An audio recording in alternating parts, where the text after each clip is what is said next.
Bismillahirrahmanirrahim. Assalamu alaikum dear students. Hope you are feeling well. Today lecture number 8, grade 8, subject computer science. So students, open your books and page number 4. Students, हम देख रहे थे generation of computer. तो previous lecture में हमने देखे थे third generation of computer, तो आज हम देखेंगे फोर्थ जनरेशन ऑफ कंप्यूटर। ठीक है,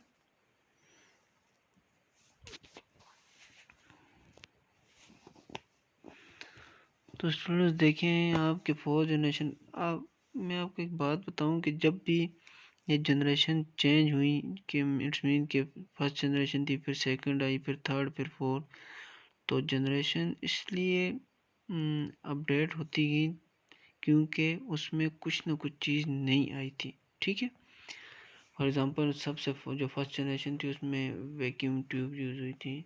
सेकंड जनरेशन में हमारे पास ट्रांजिस्टर यूज़ हो गए।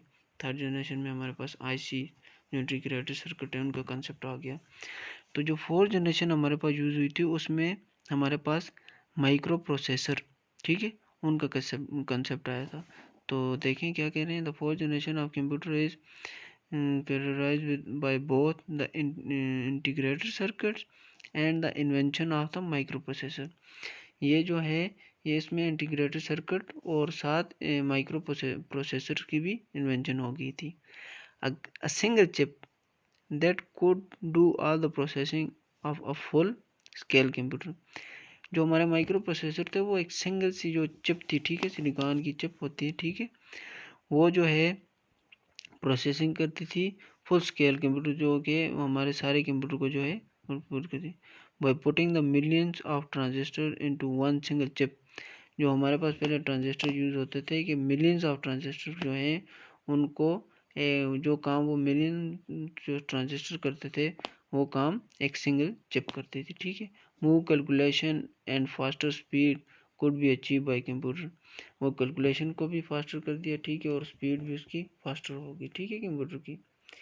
तो ये आप नीचे एक फिगर देख रहे हैं कि जो अर्लियर माइक्रो प्रोसेसर थे जो 1970s में थे, ठीक है, तो ये वाले थे।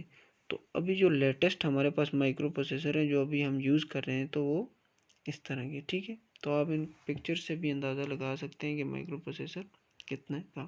तो स्टूडेंट्स मैंने थोड़े से पॉइंट नोट किए हुए हैं, ठीक है, तो वो हम डिस्कस करते हैं कि फोर्थ जनरेशन में जो मेन जो हमारे पॉइंट्स हैं वो क्या हैं और क्या अपग्रेडेशन आई थी इसमें जो हमने फोर्थ जनरेशन में आए। ठीक है, तो देखें स्टूडेंट्स, ये हमारे पास फोर्थ जनरेशन ऑफ कंप्यूटर कह रहे हैं कि जो फर्स्ट पॉइंट है, the fourth generation computer are DEC10 star 1000 et cetera. जो हमारे पास फोर्थ जनरेशन ऑफ कंप्यूटर थी, जो कंप्यूटर थे उनका नाम है ये DEC10 स्टार 1000 एक्सेट्रा। ये उनके फोर्थ जनरेशन जो कंप्यूटर थे उनके नाम है। ठीक है, सेकंड पॉइंट क्या है, large scale of integrated circuits LCICS and microprocessor are the core element. ये जो हमारे पास जो इंटीग्रेटेड सर्किट और माइक्रो प्रोसेसर थे ये फोर्थ जनरेशन के कोर एलिमेंट्स थे।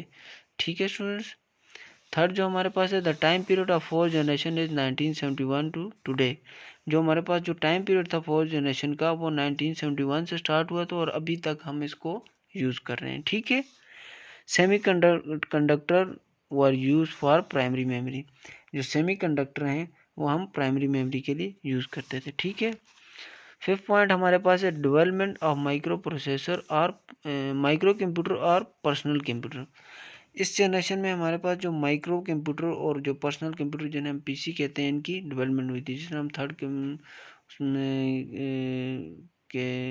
थर्ड जनरेशन में हमने बात की थी कि मिनी कंप्यूटर हमारे पास आ गए थे, उनके साइज़ भी कम हो गए थे। तो फोर्थ जनरेशन में हमारे पास माइक्रो कंप्यूटर और पर्सनल कंप्यूटर जो हमारे पास पर्सनल कंप्यूटर हैं जो भी यूज़ हो रहे हैं तो इनकी डेवलपमेंट हुई थी फोर्थ जनरेशन में। सिक्स पॉइंट हमारे पास क्या है, high level languages like C++, ठीक है। तो ये जो high level programming languages, point में programming high level programming languages like C and C plus plus. Student ये जो सी और सी प्लस प्लस है ये हमारे पास प्रोग्रामिंग लैंग्वेजेस हैं, ठीक है। तो इंशाल्लाह इनको हम कमिंग लेक्चर में डिटेल में डिस्कस करेंगे। जो हमारे पास प्रोग्रामिंग लैंग्वेजेस हैं वो कौन कौन सी और उनके क्या क्या जो हैं काम होते हैं और किस पर्पज़ के लिए यूज़ होती हैं। तो ये हमारे पास जो सी और सी प्लस प्लस है ये हमारे पास ये हाई लेवल प्रोग्रामिंग लैंग्वेजेस उस 4th जनरेशन में यूज़ हुई थी, ठीक है स्टूडेंट्स। जो अभी तक सी और सी प्लस प्लस जो हमारे पास लैंग्वेज है वो अभी तक हम यूज़ कर रहे हैं, ठीक है।